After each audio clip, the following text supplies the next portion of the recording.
Hello मित्रांनो, welcome to study revolution. आज आपण 23 डिसेंबर 2021चा द हिंदू बघतोय आणि तोही आपल्या मातृभाषेतून म्हणजे मराठीमधून. पहिल्यांदा आपल्या लेक्चरचं स्वरूप सांगतो. पहिल्यांदा आपण न्यूज डिस्कस करतो आणि त्यानंतर जे काही महत्त्वाचे एडिटोरियल्स असतात ते आपण डिटेलमध्ये डिस्कस करण्याचा प्रयत्न करतो. चला तर मग स्टार्ट करूया.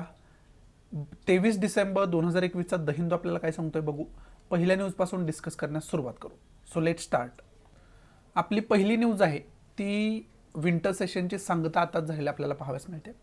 विशेष करून विंटर सेशन जो आहे तो खूपच गोंधळाचा ठरला. खूपच वादाचे मुद्दे त्याच्यामध्ये मांडले गेले. त्याच्यामध्ये विरोधी पक्षाने जो गोंधळ घातला तो खरं तर बघण्यासारखा होता.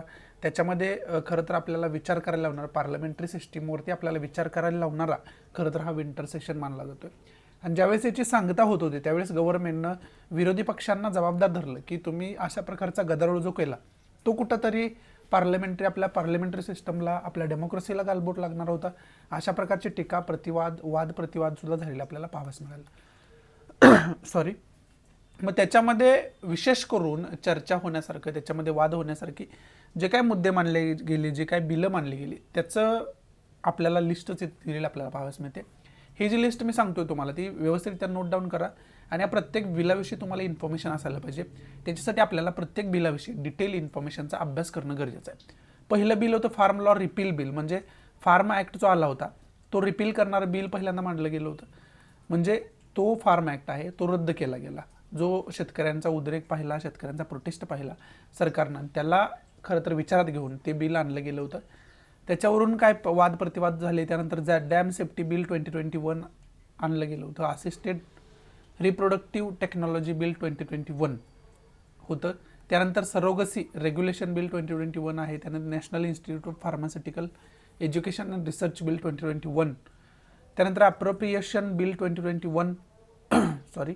हायकोर्ट अँड सुप्रीम कोर्ट जजेस salaries and conditions of service amendment bill 2021. त्यानंतर 8 नंबरचं आहे Delhi special police establishment bill 2021. Central vigilance commission amendment bill 2021. त्यानंतर narcotic drugs and psychotropic substances amendment bill 2021. त्यानंतर इलेक्शन लॉ बिल 2021 जे की आता चर्चेत आहे. एवढे बिल खरं तर याच्यावरती चर्चा झाली. ही बिलं काय पास केली गेली, काय अजून पेंडिंग आहेत. सॉरी, ही सर्व जे आहेत ती पास केलेली बिल आहे. तिथं वरच दिलं की बिल जे आहेत ही सर्व पास केलेली आहेत आणि विशेष करून विंटर सेशनमध्ये ही बिलं जी आहेत ती पास केलेली आपल्याला पाहावयास मिळतात. त्यामुळं या बिलांविषयी डिटेल इन्फॉर्मेशन आपल्याला असायला पाहिजे, जेणेकरून याचं ॲक्टमध्ये रूपांतर झालं की तुम्हाला याच्याविषयी त्यावेळेस डिटेल इन्फॉर्मेशन अगोदरच असेल. त्यामुळं आत्ताच त्या बिलामध्ये काय काय तरतुदी आहेत, हा नेमका वादाचा मुद्दा काय आहे, कोणती बिलं जास्त वादामध्ये आहेत, विरोधी पक्षांकडून कोणत्या बिलांना विरोध होतोय, कोणत्या बिलांना सपोर्ट केला जातोय, हे सुद्धा आपल्याला डिटेलमध्ये माहिती असणं गरजेचं आहे. समजते. हे खरं तर या न्यूजमध्ये दिलं आहे. मग आता की पॉईंट आपल्याला काय बघायचं आहे, जी काही ही 11 प्रकारची बिलं मी तुम्हाला सांगितली आहेत त्या 11 प्रकारच्या बिलांविषयी डिटेल इन्फॉर्मेशन आपल्याला असायला पाहिजे. आणि याचं मग ॲक्टमध्ये रूपांतर झाल्यानंतर ऑलरेडी तुम्हाला ते इन्फॉर्मेशन असेल, कारण तुम्ही हे जे बिल आहे त्याचेच इन्फॉर्मेशन आधी अभ्यासून ठेवलेली असेल.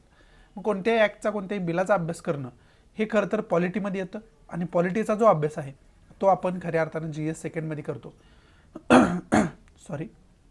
त्यामुळं ही जी न्यूज आहे ती GS सेकंडच्या दृष्टीतून महत्त्वाची आहे असं आपण या ठिकाणी संबोधू शकतो. हा खरं तर पहिला की पॉईंट आहे. दुसरा की पॉईंट आपल्याला हा बघायचा आहे की कोणतंही बिल, नेमकं बिलाचा प्रकार कोणकोणते पडतात आणि जे ती बिलं आहेत ती कशा पद्धतीनं पास करून घेतली जातात, त्याची प्रोसिजर काय आहे पास होण्याची, आणि त्याचं ॲक्टमध्ये रूपांतर कशा पद्धतीने होत असते, ही सर्व इन्फॉर्मेशन तुम्हाला असायला पाहिजे.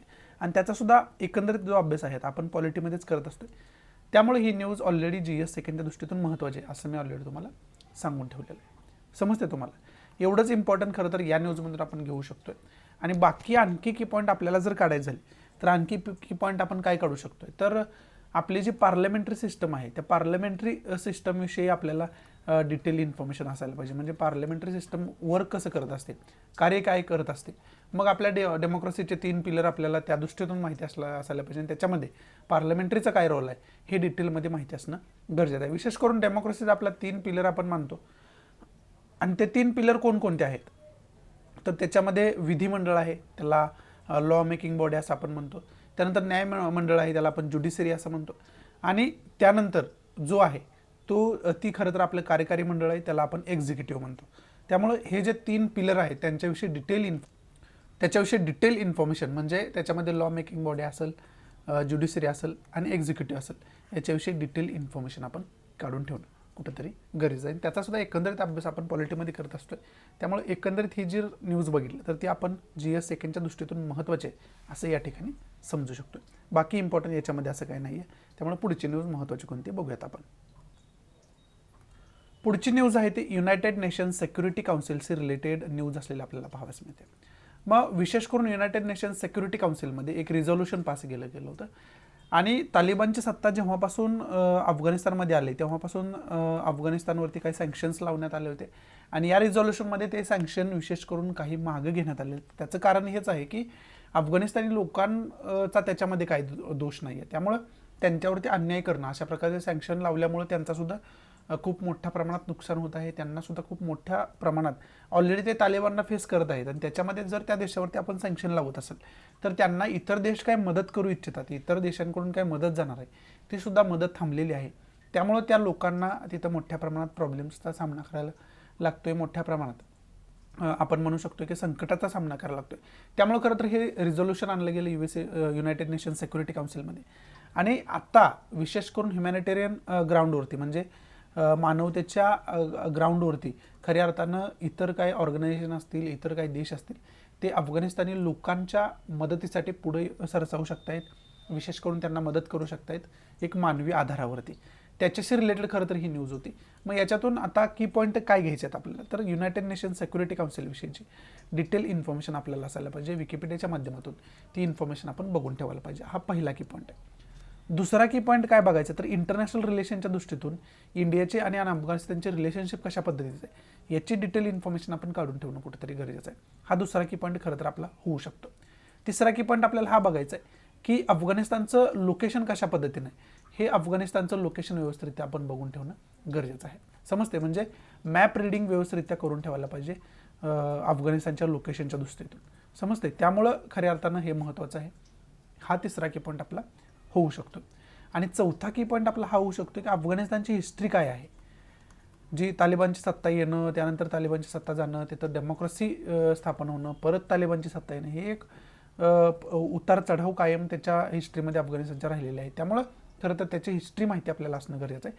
आणि याच्याशी रिलेटेड वेगळं लेक्चर ऑलरेडी मी बनवून ठेवलेलं आहे. करंट बेस्ड इश्यू नावाची आपली प्लेलिस्ट आहे, त्याची लिंक पण डिस्क्रिप्शन बॉक्समध्ये दिली आहे. त्या प्लेलिस्टमध्ये तुम्हाला ते लेक्चर सापडेल. ते लेक्चर ऑलरेडी मी बनवून ठेवलेलं आहे. एका एडिटोरियल द हिंदूला चालवतं, ते डिटेल एडिटोरियल डिस्कशन करून त्याचं एक वेगळं लेक्चर ऑलरेडी मी अपलोड करून ठेवलेलं आहे. ते तुम्ही बघितलं नसेल तर बघून घ्या, जेणेकरून तुम्हाला अफगाणिस्तानची हिस्ट्री काय ही सर्व हिस्ट्री तुम्हाला माहिती होईल आणि त्याच्यामध्ये मग इंडियाचा काय रोल आहे वगैरे ही सर्व इन्फॉर्मेशन तुम्हाला व्यवस्थितरित्या समजून घेता येईल. आता आपलं सिलेबसची याचं रिलेशन कसं जोडायचं, तर पहिले युनायटेड नेशन सिक्युरिटी काउन्सिलविषयीची इन्फॉर्मेशन बघायला मी सांगितलं तुम्हाला. आणि अशा प्रकारचे जे ऑर्गनायझेशन इंटरनॅशनल लेवलला काम करत आहेत त्याच्यावरती डायरेक्ट प्रिलियमला क्वेश्चन विचारला जाऊ शकतो. त्यामुळे प्रीच्या दृष्टीतून खरं तर ही न्यूज महत्त्वाची असं आपण म्हणू शकतो. त्याचबरोबर दुसरा की पॉईंट आपल्याला हा अभ्यासायचा आहे की इंटरनॅशनल रिलेशन कशा पद्धतीचं आहे अफगाणिस्तानचं आणि इंडियाचं. आणि इंटरनॅशनल रिलेशनचा आपण अभ्यास GS सेकंडमध्ये करतो. त्यामुळं GS सेकंडच्या दृष्टीतून ही न्यूज महत्त्वाची आहे असं आपण या ठिकाणी म्हणू शकतो. तिसरं आपल्याला मॅप रिडिंग करायचे आहे, अफगाणिस्तानचं लोकेशन व्यवस्थितरित्या बघायचं आहे. आणि हे जे मॅप रिडिंग आहे ते विशेष करून कशात आपण बघतो तर जॉग्राफीमध्ये बघतो. आणि जॉग्राफी या सब्जेक्टचा अभ्यास आपण खऱ्या अर्थानं GS फर्स्टमध्ये करतो. त्यामुळं GS फर्स्टच्या दृष्टीतून सुद्धा ही न्यूज महत्त्वाची आहे असं आपण या ठिकाणी संबोधू शकतो. आणि पुढचा पॉईंट आम्ही काय सांगितलं तर हिस्ट्री अफगाणिस्तानची बघायची आणि त्याच्याच रिलेटेड लेक्चर बनवले हे ऑलरेडी मी तुम्हाला सांगितले. ते लेक्चर तुम्ही बघितलं तर मोर दॅन सफिशियंट आहे. आणि हिस्ट्रीचा अभ्यास जो आहे तो आपण विशेष करून GS फर्स्टमध्ये करतो. त्यामुळे ही जी न्यूज आहे ती GS फर्स्टच्या दृष्टीतून महत्त्वाची आहे. ही जॉग्राफीच्या दृष्टीतून GS फर्स्टच्या दृष्टीतून म्हणजे GS फर्स्टमध्ये जॉग्राफी पण येतं आणि हिस्ट्री पण येतं. त्या दोन्ही दृष्टिकोनातून GS फर्स्टच्या आधारे ही न्यूज महत्त्वाची असं आपण म्हणू शकतो. समजतं तुम्हाला, एवढंच महत्त्वाचं या न्यूजमध्ये. आता इथंच आपण इंटरनेटच्या माध्यमातून युनायटेड नेशन सिक्युरिटी काउन्सिलविषयीची इन्फॉर्मेशन काय सापडते का ते बघण्याचा प्रयत्न करूयात. इथं आपण युनायटेड नेशन्स सिक्युरिटी काउन्सिलविषयीची छोटीशी इन्फॉर्मेशन विकिपीडियाच्या माध्यमातून बघू शकतो. मग त्याच्यामध्ये त्याचं ॲब्रिव्हिएशन म्हणजे शॉर्ट फॉर्म त्याचा युनायटेड नेशन सिक्युरिटी काउन्सिलचा UNSC आहे. फॉर्मेशन, त्याची स्थापना कधी झाली तर 24 ऑक्टोबर 1945 रोजी त्याची स्थापना झालेली आहे. आणि विशेष करून युनायटेड नेशन्सचीच ही एक ऑर्गनायझेशन असलेली आपल्याला पाहाव्यास मिळते. लिगल स्टेटस त्याचा ॲक्टिव्ह आहे. मेंबरशिप खरं तर आत्ता सध्याला त्याचे 15 कंट्रीज जे आहेत, 15 देश आहेत ते मेंबर आहेत. त्याच्यामध्ये परमनंट मेंबर कोणकोणते आहेत तर त्याच्यामध्ये चायना हा परमनंट मेंबर आहे, फ्रान्स परमनंट मेंबर आहे, रशिया परमनंट मेंबर आहे, युनायटेड किंगडम म्हणजे UK परमनंट मेंबर आहे, आणि युनायटेड स्टेट्स ऑफ अमेरिका हा सुद्धा परमनंट मेंबर असलेला आपल्याला पाहाव्यास मिळतं. आणि नॉन परमनंट मेंबरमध्ये इंडियासुद्धा आपला आहे.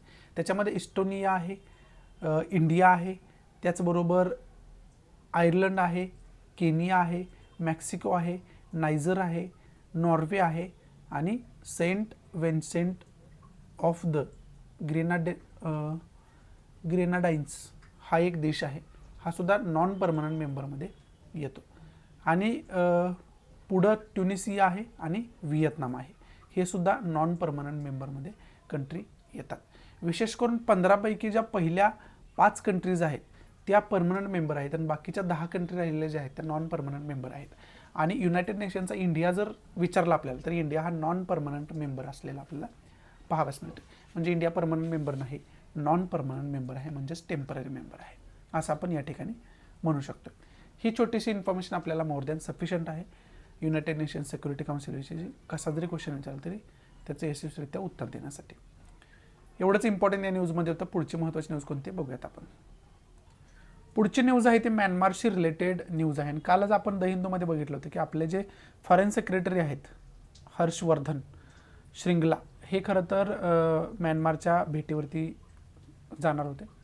आणि ते म्यानमारच्या भेटीवरती गेलं असताना म्यानमारला 1 मिलियन डोसेसच्या ज्या वॅक्सिन आहेत कोविशिल्ड विशेष करून ती भेट म्हणून देण्यात आलेली आपल्याला पाहाव्यास मिळते, मदत म्हणून देण्यात आलेली आपल्याला पाहाव्यास मिळते.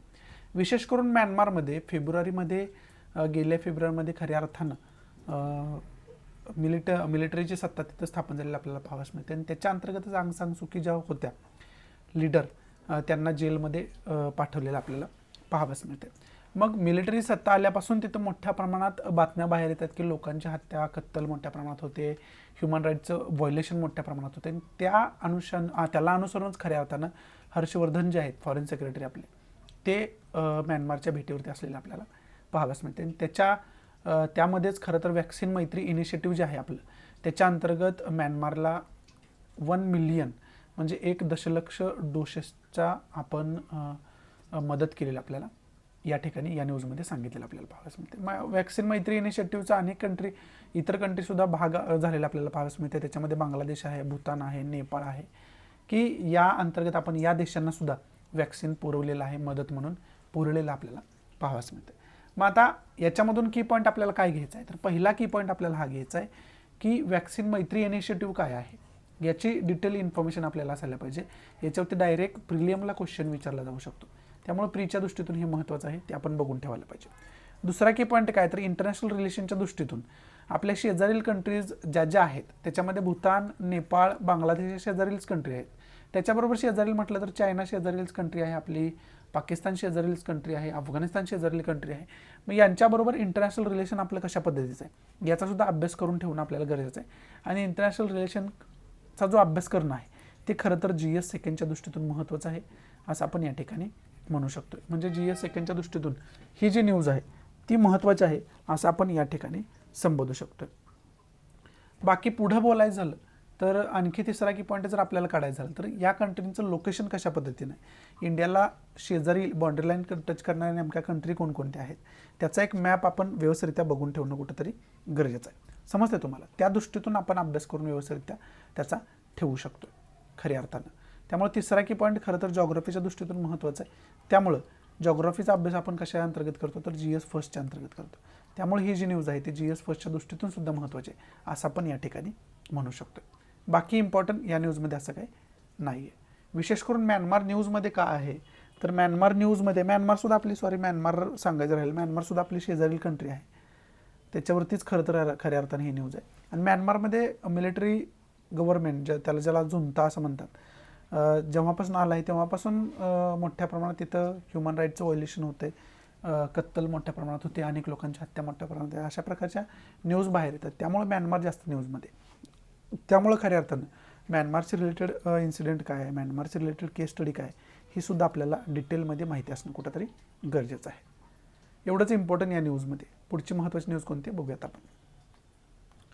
पुढची न्यूज आहे ती कर्नाटकाशी रिलेटेड न्यूज आहे. तिथं अँटी कन्व्हर्जन बिल खरं तर ते विधानसभेमध्ये मांडलं जाण्याची शक्यता आहे, मांडलं जाणार आहे. आणि त्याच्याशी रिलेटेडच प्रोटेस्ट असताना आपल्याला पाहावयास मिळते. प्रोटेस्ट अनेक लोक तिथं करताना आपल्याला पाहावयास मिळते. आणि त्यांचा सेंट्रल मुद्दा काय आहे तर हे जे बिल मांडलं जाते the Karnataka protection of right to freedom of religion bill 2021 will be taken up for a discussion on Thursday. म्हणजे आजपासून खरं तर ते बिल डिस्कशनला सभागृहात घेतलं जाणार असताना आपल्याला पाहावयास मिळते. आणि त्याच्याशी रिलेटेड तो प्रोटेस्ट असलेला आपल्याला पाहावयास मिळते. हे बिल कोणतं आहे नीट एकदा बघून घ्या. Karnataka protection of right to freedom to religion bill 2021. विशेष करून रिलिजनचा मुद्दा आहे. आणि कर्नाटकमध्ये अशा अनेक कॉन्ट्रोवर्शियल केसेस फाईल झालेल्या आपल्याला पाहावयास मिळतात, वर आलेल्या आपल्याला पाहावयास मिळतात, पब्लिकमध्ये आलेल्या आपल्याला पाहावयास मिळतात. आणि त्या नेमक्या केसेस काय होत्या तर जबरदस्तीनं एका धर्मातून दुसऱ्या धर्मामध्ये व्यक्तींचं कन्व्हर्जन होतं, विशेष करून मुलींचं कन्व्हर्जन होते मॅरेजच्याद्वारे. आणि हे जे कन्व्हर्जन आहे ते रोकायला पाहिजे, कारण प्रत्येकाला कोणता धर्म आचरण करायचं, कोणत्या धर्माचं पालन करायचं हे आपल्या घटनेमध्ये दिलेलं फ्रीडम आहे, स्वातंत्र्य आहे, तो त्याचा स्वतंत्र मुद्दा आहे. आणि ते सुरक्षित करण्यासाठीच खऱ्या अर्थाने हे बिल मांडलं जात असताना आपल्याला पाहावयास मिळते. त्यामुळे त्याला दुसरा शब्द अँटी कन्व्हर्जन बिल असं दिलेलं असलेलं आपल्याला पाहावयास मिळते. आणि ते मग पुढं खरं तर त्याचं खरं तर ॲक्टमध्ये रूपांतर होणार आहे. त्याच्यावरती डिस्कशन काय होतं, त्याला विरोध होते की नाही, त्याच्यावरती विशेष करून मुद्दे कोणत्या अर्थाने विरोध होईल, कोणत्या अर्थाने सपोर्ट होईल हे सुद्धा बघण्यासारखं असणार आहे. त्यामुळं कर्नाटक विधानसभेचं जे सेशन आहे ते जास्त न्यूजमध्ये आपल्याला पाहावयास मिळते. मग याच्यातून की पॉईंट आपल्याला काय घ्यायचं आहे तर पहिला की पॉईंट आपल्याला हा घ्यायचा आहे, हे जे अँटी कन्व्हर्जन बिल आहे ते अँटी कन्व्हर्जन बिल काय आहे याची डिटेल इन्फॉर्मेशन आपल्याला माहिती असणं गरजेचं आहे. समजते, त्याचा डिटेल आपण अभ्यास करून ठेवायला पाहिजे. हे पॉलिटीच्या दृष्टीतून महत्त्वाचं आहे, त्यामुळे GS सेकंडच्या दृष्टीतून ही न्यूज महत्त्वाची आहे असं आपण या ठिकाणी संबोधू शकतो. दुसरा की पॉईंट आपण याच्यातून काय घेऊ शकतो तर दुसरा की पॉईंट आपण हा घेऊ शकतो की कर्नाटकाचं लोकेशन कशा पद्धतीचं आहे हे लोकेशन व्यवस्थित आपण बघून ठेवणं गरजेचं आहे. समजते तुम्हाला. त्यामुळं खरं तर हे लोकेशन बघणं हे मॅप रिडिंगमध्ये येतं. त्यामुळं जॉग्राफीच्या दृष्टीतून ही न्यूज महत्त्वाची असं आपण म्हणू शकतो. म्हणजेच GS फर्स्टच्या दृष्टीतून ही न्यूज महत्त्वाची असं आपण या ठिकाणी म्हणू शकतो. बाकी इम्पॉर्टंट याच्यातून घेण्यासारखं असं काय नाही आहे. त्यामुळे पुढची महत्त्वाची न्यूज कोणती आहे बघूयात आपण. पुढची न्यूज आहे आपल्या महाराष्ट्राशी रिलेटेड. आणि महाराष्ट्र विधानसभेमध्ये शक्ती बिल मांडलेलं असलेलं आपल्याला पाहावयास मिळते. विशेष करून हे शक्ती बिल काय आहे तर याचं जे Shakti criminal law Maharashtra amendment bill 2021 असं या बिलाला संबोधलं गेलं. आणि विशेष करून याच्यामध्ये महिलांच्या बाबतीत ज्या केसेस होतात, ज्या रेप केसेस होतात त्याच्याशी रिलेटेड कडक कायदे बनवले गेलेले आहेत, त्याच्याशी रिलेटेड कडक नियम बनवले गेलेले आहेत. आणि यातला कशा पद्धतीनं आपण लवकरात लवकर न्याय देऊ शकतो अशा केसेसला, अशा तरतुदी या बिलामध्ये केलेल्या आपल्याला पाहाव्यास मिळतात. आणि याच्यामध्ये time limit of 30 days to finish probe, म्हणजे याच्याची चौकशी आहे अशा प्रकारच्या केसेसची, ती FIR दाखल झाल्यापासून म्हणजे ही केस रजिस्टर झाल्यापासून 30 दिवसाच्या आत संपवावीच लागणार आहे, जर याचं कायद्यात रूपांतर होत असेल, ॲक्टमध्ये रूपांतर होत असेल तर. त्याचबरोबर अशा प्रकारचे गुन्हे करणाऱ्यांना डेथ सेंटेन्सचं प्रावधानसुद्धा, तरतूदसुद्धा या बिलामध्ये केलेलं आपल्याला पाहावयास मिळते. त्यांना मृत्यूची शिक्षेसुद्धा तरतूद या बिलामध्ये केलेली असलेलं आपल्याला पाहावयास मिळते. त्यामुळं या न्यूजमधून आपल्याला की पॉईंट काय घ्यायचं तर या बिलाविषयी टोटल इन्फॉर्मेशन आपण काढून ठेवायला पाहिजे. आणि याचा जो बिलाचा अभ्यास करणं आहे, ऑलरेडी मी तुम्हाला अगोदरच्या न्यूजमध्ये सुद्धा सांगितलं की पॉलिटीच्या अंतर्गत आपण असा अभ्यास करत असतो. आणि पॉलिटी जो सब्जेक्ट आहे तो GS सेकंडमध्ये येतो. त्यामुळं GS सेकंडच्या दृष्टीतून ही न्यूज महत्त्वाची आहे असं आपण या ठिकाणी संबोधू शकतो. दुसरा की पॉईंट आपल्याला मॅपवरती, इंडिया पॉलिटिकल मॅपवरती लोकेशन कशा पद्धतीनं आहे महाराष्ट्राचं ते लोकेशन व्यवस्थितरित्या बघून ठेवणं, रीड करून ठेवणं खरं तर गरजेचं आहे. समजते तुम्हाला. त्यामुळं खरं तर या दोन की पॉईंटच्या माध्यमातून, या दोन की पॉईंटला अनुसरून ही न्यूज महत्त्वाची आहे असं आपण या ठिकाणी संबोधू शकतो. बाकी इम्पॉर्टंट या न्यूजमध्ये असं काय नाही आहे. त्यामुळे पुढची महत्त्वाची न्यूज कोणती बघूयात आपण. पुढची जी न्यूज आहे आपली ती विशेष करून the prohibition of child marriage amendment bill 2021 विषय आहे. आणि याच्यामध्ये काय केलं गेलं विशेष करून की आता मिनिमम एज, मुलींचं लग्न करण्याचं मिनिमम एज 18 वर्ष आहे, ते या बिलामध्ये तरतूद अशी केली की ते 21 वर्ष मिनिमम एज असायला पाहिजे. परंतु बाकीचे जर ॲक्ट बघितले, विशेष करून चाइल्ड डेफिनेशन सांगणारे, चाइल्ड कुणाला म्हणायचं ही डेफिनेशन सांगणारे बघितले, तर मग अशा प्रकारचा बदल जर या ॲक्टनुसार, या बिलानुसार होत असेल तर मग हे जे हा जो ॲक्ट आहे तो इतर ॲक्टची कॉन्ट्राडिक्शन करणारा ठरेल, कुठंतरी विरोधाभास करणारा ठरेल. कारण बाकीचे जर ॲक्ट बघितले तर त्याच्यामध्ये चाइल्डची डेफिनेशन वेगळी सांगितली आहे आणि याच्यामध्ये ज्या तरतुदी केलेल्या आहेत त्या टोटल त्याच्या विरोधात केलेल्या असलेल्या आपल्याला पाहावयास मिळतात. त्यामुळं आपल्याला चाइल्डची डेफिनेशन वेगवेगळ्या ॲक्टमध्ये वेगवेगळी होईल. त्यामुळं खऱ्या अर्थानं त्याच्याशी रिलेटेड न्याय देताना प्रॉब्लेम येऊ शकतो, असं कुठंतरी या न्यूजमध्ये सांगितलेलं आपल्याला पाहावयास मिळते. मग त्याच्याशी रिलेटेड काय कायदे सांगितले त्याच्यामध्ये majority act of 1875 sets the age of a majority at 18. म्हणजे जे मेजॉरिटी ॲक्ट 1875 झाले त्या ॲक्टमध्ये 18 वर्ष हे मिनिमम एज ग्राह्य धरलं होतं. तिथपर्यंत ॲक्ट यांनी सांगितलेत. त्याच्याबरोबर 61st कॉन्स्टिट्युशनल अमेंडमेंट आहे, 61वी घटनादुरुस्ती आहे, त्याच्यामध्ये सुद्धा मिनिमम वोटिंग एज जे आहे म्हणजे वोटिंग करण्याचं मिनिमम एज जे आहे ते 18 वर्ष सांगितलेलं आपल्याला पाहावयास मिळते.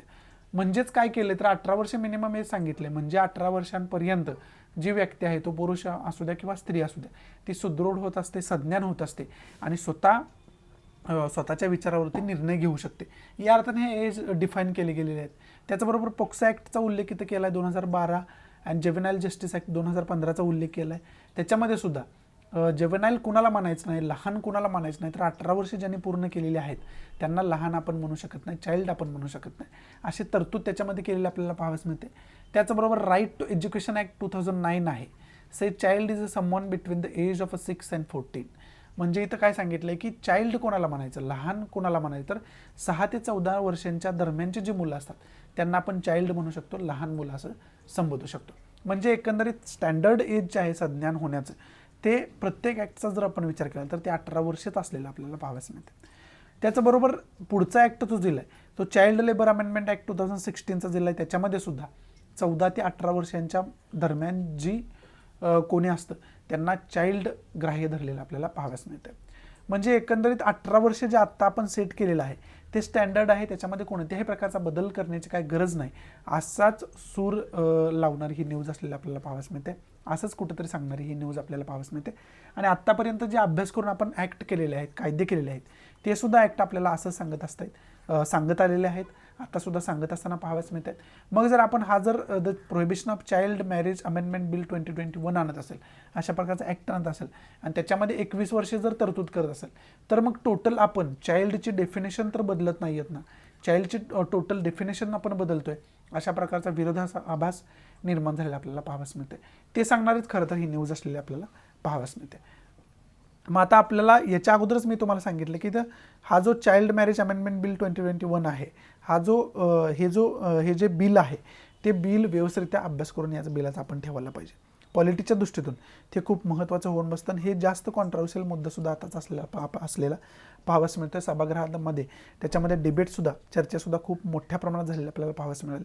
त्यामुळं या बिलाशी रिलेटेड सर्व इन्फॉर्मेशन आपल्याला असायला पाहिजे. पॉलिटिक्सच्या दृष्टीतून ते महत्त्वाचं आहे, म्हणजे GS सेकंडच्या दृष्टीतून ते महत्त्वाचं आहे असं आपण म्हणू शकतो.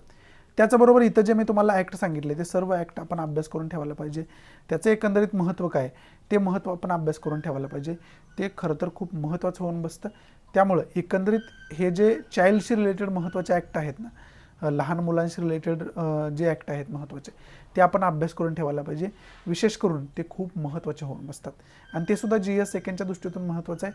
आणि सोसायटीचा ज्यावेळेस आपण अभ्यास करतो, ह्युमन डेव्हलपमेंटचा ज्यावेळेस आपण अभ्यास करतो आणि वुमन एम्पॉवरमेंटचा आपण ज्यावेळेस अभ्यास करतो, महिला सबलीकरणाचा अभ्यास आपण करतो, लहान मुलांच्या डेव्हलपमेंटचा आपण अभ्यास करतो, त्या दृष्टीतून सुद्धा आपल्याला हे जे कायदेशीर नियम आपल्याला माहिती असणं गरजेचं आहे. हे जे महत्त्वाचे कायदे आहेत, ॲक्ट आहेत, ते आपल्याला विशेष करून माहिती असणं गरजेचं आहे. त्यामुळे GS फर्स्टच्या दृष्टीतून सुद्धा हे आपल्याला महत्त्वाचं आहे असं आपण म्हणू शकतो. ही न्यूज महत्त्वाची आहे असं आपण म्हणू शकतो. बाकी इम्पॉर्टंट या न्यूजमध्ये असं काय नाही आहे. त्यामुळे पुढची महत्त्वाची न्यूज कोणती आहे ते बघूयात आपण. इथं आपल्या महत्त्वाच्या न्यूज समाप्त होत आहेत. आता महत्त्वाचे एडिटोरियल्स कोणकोणते आहेत ते आपण डिस्कस करण्यास सुरुवात करूया. आपलं जे पहिलं एडिटोरियल आहे ना ते विशेष करून अफगाणिस्तानशी रिलेटेड असलेलं एडिटोरियल आपल्याला पाहावयास मिळते. मग अफगाणिस्तानमध्ये काय सिच्युएशन चाललेली आहे, त्याला आपण कशा पद्धतीने टॅकल करायला पाहिजे, त्याच्यामध्ये इंडियाचा रोल काय असायला पाहिजे होता आणि आत्ता काय रोल आहे हे खरं तर डिस्कस करण्याचा प्रयत्न केला. मग या अनुषंगाने पहिल्यांदा तर मी तुम्हाला रिकमेंड करेल की अफगाणिस्तानची टोटल हिस्ट्री सांगणारे एडिटोरियल ऑलरेडी आपण डिस्कस करून ठेवलं आहे. त्याचं वेगळं लेक्चर मी ऑलरेडी अपलोड करून ठेवले. ते लेक्चर बघा म्हणजे तुम्हाला टोटल इन्फॉर्मेशन समजून जाईल. त्याच्यामध्ये मग रशियाचा काय रोल आहे, त्याच्यामध्ये चायनाचा रोल काय आहे, पाकिस्तानचा रोल आता काय आहे त्याच्यामध्ये, हे सर्व तुम्हाला समजून जाईल. आणि त्याच्याबरोबरच आपल्याला समजवून काय घ्यायचं तर इंडियाचा त्याच्यामध्ये रोल काय आहे आणि USA त्याच्यामध्ये रोल काय आहे, हा सुद्धा आपल्याला समजून घ्यायला येईल. मग याच्यामध्ये विशेष करून वेगळा पॉईंट एडिटोरियलमध्ये हा सांगितला आहे की आता तालिबानचे तिथं सत्ता येणं, त्यानंतर अफगाणिस्तानवरती सँक्शन लावणं, हे खरं तर ते तालिबानला त्याच्याशी काही घेणं देणं नाही, तर आपण त्या अफगाणिस्तानी नागरिकांवरती कुठंतरी अन्याय करतो अशा प्रकारचे सँक्शन लावून, हे लेखिकानं याच्यामध्ये सांगण्याचा प्रयत्न केला आहे. याच्या लेखिकाला ज्या आहे त्या सुहासिनी हैदर याच्या लेखिका असलेल्या आपल्याला पाहाव्यास मिळतात. यांनी हे खरं तर या एडिटोरियलमध्ये सांगण्याचा प्रयत्न केला. म्हणूनच आता फ्रंट पेजलाच आपण काय बघितलं तर युनायटेड नेशन सिक्युरिटी काउन्सिलनं काय केलं तर हे जे काय सँक्शन्स आहेत ते बऱ्यापैकी सँक्शन्स वापस घेतलेले आहेत. कशासाठी तर ह्युमॅनिटेरियन ग्राउंडवरती, मानवी आधारावरती सँक्शन वापस घेतलेत. कारण का तर इतर ज्या काही महत्त्वाच्या ऑर्गनायझेशन आहेत, महत्त्वाचे NGOज आहेत, महत्त्वाचे देश आहेत, ते अफगाणिस्तानी लोकांना मदत पोहोचवू शकतील. त्यांना जर मदत करू वाटत असेल तर ते डायरेक्ट मदत करू शकतील. परंतु जर ते सँक्शन तसेच असते तर हे जे कोणी इतर ऑर्गनायझेशन आहेत, देश आहेत, ते त्यांना मदत करू शकले नसते. त्यामुळे आता युनायटेड नेशन सिक्युरिटी काउन्सिलनं जे काही सँक्शन्स वापस घेतलेले आहेत त्याच्यामुळे त्यांना मदत करणं खऱ्या अर्थानं सोपं होणार आहे, हे या एडिटोरियलमध्ये सांगण्याचा प्रयत्न इनडायरेक्टली लेखिकानं केलेला आपल्याला पाहाव्यास मिळते. आणि बाकी अफगाणिस्तानची हिस्ट्री, त्याच्यामध्ये इंडियाचा रोल, रशियाचा रोल, चायनाचा रोल, पाकिस्तानचा रोल, युनायटेड स्टेट ऑफ अमेरिकेचा रोल, हे सर्व जे काय सांगितले ते ऑलरेडी आपण एका लेक्चरमध्ये डिस्कस करून ठेवलं आहे. ते लेक्चर अवश्य बघा. तिथं मी डिटेलमध्ये तुम्हाला मॅप दाखवून सर्व काही समजावण्याचा प्रयत्न केला आहे, एकदम चांगल्या पद्धतीने, एकदम सोप्या भाषेत आणि वेळ घेऊन समजावण्याचा प्रयत्न केला आहे. त्यामुळे तुम्हाला ते सखोलात समजून घेता येईल. त्यामुळे इथं पुन्हा ते डिस्कस करण्यात काय अर्थ नाही. ते लेक्चर डिटेलमध्ये अभ्यासून ठेवा म्हणजे तुम्हाला सखोल त्याची इन्फॉर्मेशन मिळून जाईल. बाकी वेगळा पॉईंट याच्यामध्ये काही दिलेला नाही आहे. मग याच्यामधून की पॉईंट आपल्याला काय घ्यायचं आहे तर पहिला तर की पॉईंट आपल्याला घ्यायचं आहे अफगाणिस्तानची हिस्ट्री काय आहे, ती हिस्ट्री डिटेलमध्ये अभ्यास करून ठेवणं गरजेचं आहे आपल्याला. हा आपला पहिला की पॉईंट आहे. या न्यूजच्या आपल्याला तो शिकायचा आहे, अभ्यासून ठेवायचा आहे. दुसरा काय, इंडियाचे रिलेशनशिप कशा पद्धतीचे आहेत, कोणकोणत्या कंट्रीसोबत, त्याच्यामध्ये अफगाणिस्तान ही कंट्री आहे, त्याच्यामध्ये रशिया ही कंट्री आहे, त्याच्यामध्ये चायना ही कंट्री आहे, त्याचबरोबर त्याच्यामध्ये USA ही कंट्री आहे. USA सोबतचं सुद्धा रिलेशन आपलं कशा पद्धतीचं आहे हे आपल्याला अभ्यासून ठेवायचं आहे.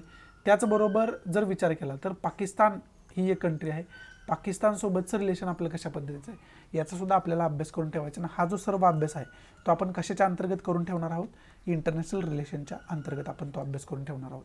त्यामुळं त्याला अनुसरून खऱ्या अर्थानं आपण अभ्यास करून व्यवस्थितरित्या त्याचा ठेवायला पाहिजे. हा दुसरा की पॉईंट आपला खऱ्या अर्थानं होऊ शकतो. हे 2 की पॉईंट खऱ्या अर्थानं आपल्याला या एडिटोरियलमध्ये घ्यायचे आहेत, अभ्यास करून ठेवायचे आहेत.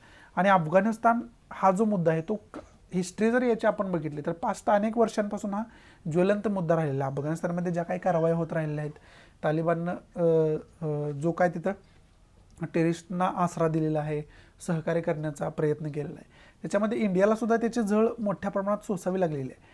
त्यामुळं ह्या जो अफगाणिस्तान इश्यू आहे, अफगाणिस्तानचा जो काय मुद्दा आहे तो व्यवस्थितरित्या आपण एकदाचा अभ्यास करून ठेवायला पाहिजे, जेणेकरून इथून पुढचं हे सुद्धा हे न्यूजमध्ये जास्त असणार आहे अफगाणिस्तानचं प्रकरण. त्यामुळे अफगाणिस्तान एकदाच चांगल्या पद्धतीने अभ्यास करून ठेवा, जेणेकरून पुढं कधी जरी तो न्यूजमध्ये आला, कशा पद्धतीनं जरी न्यूजमध्ये आला तर ती न्यूज पण तुम्हाला सहजरित्या समजून घेता येईल. आणि एक्झाममध्ये जरी कसा जरी क्वेश्चन तुम्हाला विचारला तर ते यशस्वीरित्या तुम्ही टॅकल करू शकता. ती इंटरव्ह्यूमध्ये काही मुद्दा याच्याविषयी विचारला तर तुम्ही त्याला यशस्वीरित्या फेस करू शकताय. त्यामुळं खऱ्या अर्थानं हे आपल्याला माहिती असणं गरजेचं आहे. याचा डिटेलमध्ये आपण अभ्यास करून ठेवणं गरजेचं आहे. समजते तुम्हाला? एवढंच इम्पॉर्टंट या एडिटोरियलमध्ये, बाकी इम्पॉर्टंट याच्यामध्ये असं काही नाही आहे. पुढचं जे एडिटोरियल आहे ते वॉर्निंग बेल नावाचं एडिटोरियल आहे. म्हणजेच काय, तर आता ओमायक्रॉनच्या केसेस खूप मोठ्या प्रमाणात वाढत आहेत. त्यामुळे आपल्याला आता कोविड-19शी जे काय आपण कमी पडलो होतो याच्या अगोदर, ज्याचा आपल्याला खूप मोठ्या प्रमाणात किंमत मोजावी लागली होती. मग त्याच्यामध्ये बेडची कमतरता होती, ऑक्सिजन सिलेंडरची कमतरता होती, मेडिसिन वेळेवर मिळत नव्हते, ती कमतरता होती, hospitals primary health care available नव्हते, ते खरं तर अवेलेबल करणं आपल्याला गरजेचं होतं. ती जी काय झळ पोचली होती त्याच्यामध्ये आपण शिकून आता ओमायक्रॉनची संख्या वाढत चालली आहे. ओमायक्रॉन हा कोविड-19चा व्हेरियंट जो आहे त्याची संख्या पेशंटची वाढत चाललेली आहे. त्यामुळं आपल्याला आत्ताच प्रिकॉशन्स घ्यायला पाहिजे, ही आपल्याला दिलेली वॉर्निंग आहे. त्या वॉर्निंगच्या आधारावरती आपण काय काय करायला पाहिजे तर प्रायमरी हेल्थ केअर आपलं जे आहे, म्हणजे एकंदरीतच हेल्थ केअर सिस्टम जे आपली आहे ती आपण व्यवस्थितरित्या सुधारायला पाहिजे. दुसरा की पॉईंट काय, गेल्या वेळेस आपल्याला ऑक्सिजन सिलेंडरची खूप मोठ्या प्रमाणात कमतरता भासली होती, ती आपल्याला भरून काढायला पाहिजे, चांगल्या पद्धतीने ऑक्सिजन सिलेंडर लोकांपर्यंत पोहोचतील अशी व्यवस्था करायला पाहिजे, त्याच्यामध्ये कोणताही प्रकारचा फ्रॉड होऊ नये अशी व्यवस्था करायला पाहिजे. तिसरा की पॉईंट काय तर मेडिसिन महत्त्वाचे जे आहेत, कोविड-19शी टॅकल करणारी, ओमायक्रॉनशी टॅकल करणारी ते मेडिसिन जे आहेत ते आपल्याला मोठ्या प्रमाणात उपलब्ध करून घेणं, मोठ्या प्रमाणात उपलब्ध करणं खरं तर गरजेचं आहे. ते सुद्धा आपण व्यवस्थितरित्या करून ठेवायला पाहिजे, असं या आर्टिकलमध्ये छोट्याशा एडिटोरियलमध्ये लेखकानं सांगितलेलं आपल्याला पाहावयास मिळते. त्याचबरोबर बेडची संख्या जी आहे ते बेड जास्त अवेलेबल होत नव्हते, मग ते बेड कशा पद्धतीने आपण अवेलेबल करून घेऊ शकतो हे सुद्धा आपल्याला तरतूद आत्ताच करून ठेवायला पाहिजे, जेणेकरून भविष्यात जो येणारा धोका आहे त्याला आपण यशस्वीरित्या फेस करू शकू, त्याला आपण यशस्वीरित्या त्याच्यावरती आपण मात करू शकतो. एवढंच या एडिटोरियलमध्ये डिस्कस केलेलं आहे, बाकी इम्पॉर्टंट याच्यामध्ये असं काही दिलं नाही. म्हणजे एकंदरीत पॅन्डेमिकशी आपण जे लढायला पाहिजे ते आपण ऑलरेडी शिकलेलो आहात आणि जे काय आपल्याला झळ पोचले त्याच्यातून आपण शिकलो आहे काय आपल्याला करायला पाहिजे आणि काय करायला नाही पाहिजे. त्यामुळे तशा पद्धतीच्या प्रिकॉशन्स आपण घ्यायला पाहिजे, असंच एकंदरीत लेखकानं या एडिटोरियलमध्ये सांगण्याचा प्रयत्न केला आहे, विशेष आकडेवारी देऊन. एवढंच इम्पॉर्टंट आहे. पुढचं महत्त्वाचं एडिटोरियल कोणतं आहे बघूयात आपण. पुढचं एडिटोरियल जे आहे ते नवीन बिल जे आलं, इलेक्शन लॉ अमेंडमेंट बिल जे आलं ना त्याच्यावरती असलेलं आपल्याला पाहावयास मिळते. आणि विशेष करून या बिलामध्ये काय तरतूद केली तर या बिलामध्ये जे आपलं आधार कार्ड आहे, जे आपलं आधार लिंक आहे ते वोटर ID शी लिंक करण्याची तरतूद याच्यामध्ये केलेली आहे. त्यामुळं अनेक मोठ्या प्रमाणात आपल्याला संसदेमध्ये सुद्धा गदारोळ पाहावयास मिळाला, विंटर सेशनमध्ये गदारोळ पाहावयास मिळाला, विरोधी पक्षानं मोठ्या प्रमाणात याला विरोध केलेला आपल्याला पाहावयास मिळाला. त्याच्यावर तर महत्त्वाचे लीडर जे आहेत शशि थरूर यांच्यासारखे जे अभ्यासू व्यक्तिमत्व आहेत यांच्यासुद्धा ज्या काय प्रतिक्रिया आहेत त्या प्रतिक्रियासुद्धा याच्या अगोदर आपण डिस्कस केल्या आहेत. मला वाटतं परवाच्या कालच्या द हिंदूच्या फ्रंटलाच होतं, ते फ्रंट पेजलाच ते आपण त्यावेळेस डिस्कस केले. म्हणजे आधारमध्ये आणि वोटर ID तुम्ही कन्फ्युजन निर्माण करताय, आधारला वोटर IDचा दर्जा तुम्ही देताय, हे कुठंतरी चुकीचं आहे. आणि याच्यामुळं काय होणार आहे तर लोकांच्या आधार म्हणजे लोकांचं एक इन्फॉर्मेशन आहे आणि त्या लोकांची इन्फॉर्मेशनचा मिसयूजसुद्धा होऊ शकतो अशी एक टीका याच्यावरती होते. म्हणजे कुठेतरी प्रायव्हसीचं हनन लोकांच्या होते असे सुद्धा टीका याच्यावरती होत असताना आपल्याला पाहावयास मिळते.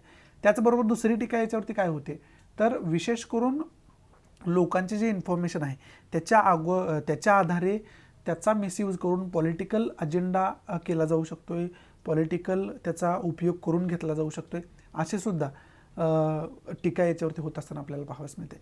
त्याचबरोबर नागरिकांच्या अशा प्रकारची इन्फॉर्मेशन काढणं आणि त्यांचा राजकीय हेतूने वापर करणं हे सुद्धा होऊ शकतं भविष्यात, असे सुद्धा टीका याच्यावरती होत असताना आपल्याला पाहावयास मिळते. त्यामुळे या बिलला जास्त प्रमाणात विरोध होत असताना आपल्याला पाहावयास मिळते आणि तेच लेखकानं या एडिटोरियलमध्ये सांगण्याचा प्रयत्न केला आहे. आणि त्याचबरोबर आधार हे वोटर IDला तुम्ही लिंक करताय म्हणजेच काय करताय तर प्रूफ शिफ्ट करताय, म्हणजे आधार कार्ड असणाऱ्या व्यक्तीला वोटिंगचा अधिकार तुम्ही देताय. मग आधार कार्ड ज्यांना इश्यू केला आहे त्याच्यामध्ये खूप मोठ्या प्रमाणात फ्रॉडसुद्धा असू शकतो, अनेक चुकीच्या लोकांनासुद्धा आधार त्यांच्याकडे असू शकतं. मग ते आधार कार्डाच्या आधारावर जर त्यांना वोटिंगचा अधिकार मिळाला तर नॉन सिटिझन जे आहेत त्यांनासुद्धा वोटिंगचा अधिकार येऊ शकतो अशी टीका शशी थरूर यांनी याच्या अगोदर केलेली आहे ऑलरेडी आणि ते सुद्धा इथं अंडरलाईन करून सांगितलेलं आहे.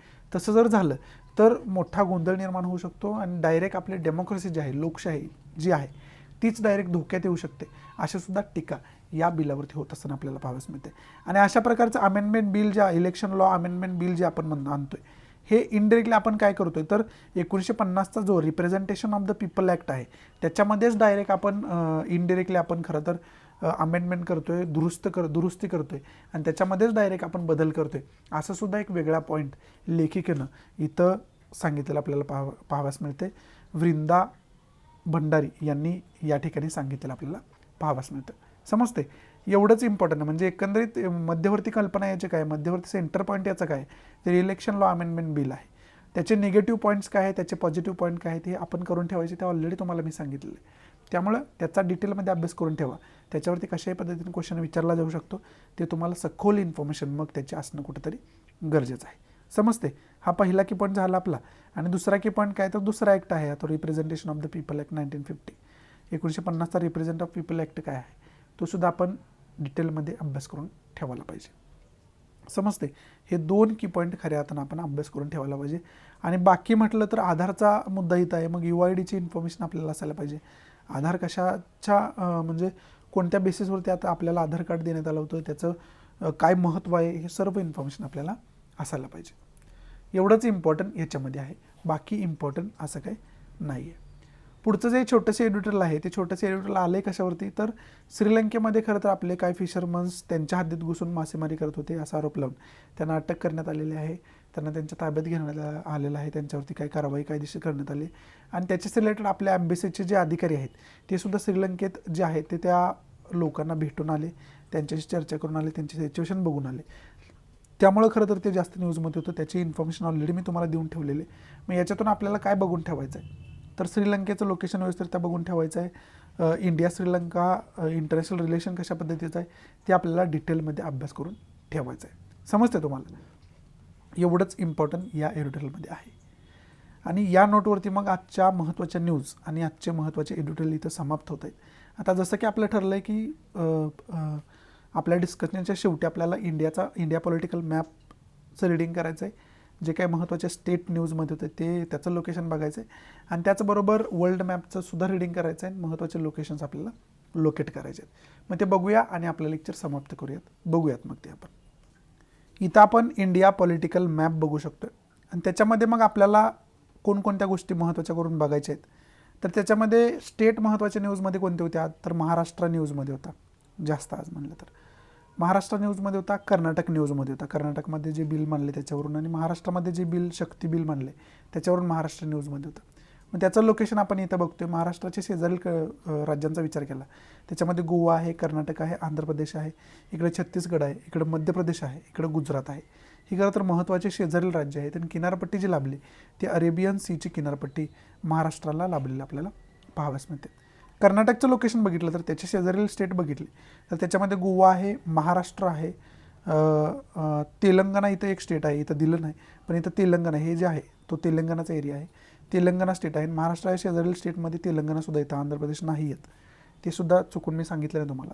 मग आता कर्नाटक बघत असताना कर्नाटकचे शेजारील राज्य बघितलं तर त्याच्यामध्ये गोवा आहे, महाराष्ट्र आहे, इकडं जर बघितलं तर इकडं तेलंगणा आहे, आंध्र प्रदेश आहे, खाली तामिळनाडू आहे, इकडं केरळ आहे. आणि किनारपट्टीचा विचार केला तर अरेबियन सीची किनारपट्टी कर्नाटकला लाभलेली आपल्याला पाहावयास मिळते. त्याचबरोबर आत्ताच आपण बघितलं की श्रीलंका जास्त न्यूजमध्ये, कारण त्यांच्या हद्दीत जाऊन आपल्या काही मासेमारी करणाऱ्या लोकांनी मासेमारी केली त्यामुळं श्रीलंकन नेव्हीकडून त्यांना अटक करण्यात आली होती. ती आता श्रीलंकेमध्ये त्यांच्या ताब्यात असलेले आपल्याला पाहावयास मिळतात आपल्याला. मग ती न्यूजसुद्धा आपण बघितली त्यामुळे श्रीलंका जास्त न्यूजमध्ये होतं. त्यामुळे इथं श्रीलंकेचं लोकेशनसुद्धा या ठिकाणी तुम्ही बघू शकता. त्याचबरोबर आणखी स्टेटचा विचार केला तर आणखी कोणतं स्टेट होतं, आणखी म्हटलं तर आणखी कोणतं नाही आजच्या तर न्यूजपेपरमध्ये जास्त करून. बाकी शेजारील कंट्री न्यूजमध्ये होतं. त्याच्यामध्ये पाकिस्तान होतं, त्याच्यामध्ये इकडं वर गेला तुम्ही तर तिकडं अफगाणिस्तान आहे, इकडं चायना कंट्री आहे, इथं नेपाळ आहे, इथं भूतान आहे आणि इकडं बांगलादेश आहे. या कंट्रीसुद्धा जास्त न्यूजमध्ये होतं. आणि इकडं हा जो एरिया आहे हा म्यानमारचा एरिया असलेला आपल्याला पाहावयास मिळते. म्यानमारसुद्धा जास्त न्यूजमध्ये होतं. त्यामुळे त्याचंसुद्धा लोकेशन आपल्याला बघणं गरजेचं आहे. आता वर्ल्ड मॅपच्या माध्यमातून बघूयात कोणत्या जे लोकेशन होते, कोणते देश होते ते न्यूजमध्ये होते ते. इथं आपण वर्ल्ड मॅप गुगल मॅप बघू शकतो. याच्यामध्ये विशेष करून न्यूजमध्ये असणारे जे पॉईंट्स आहेत, देश आहेत, त्याच्यामध्ये अफगाणिस्तान पहिला आहे. अफगाणिस्तान जास्त न्यूजमध्ये होता आणि अफगाणिस्तानच्या इकडे गेला तुम्ही तर इथं आपला इंडिया पाहावयास मिळतो.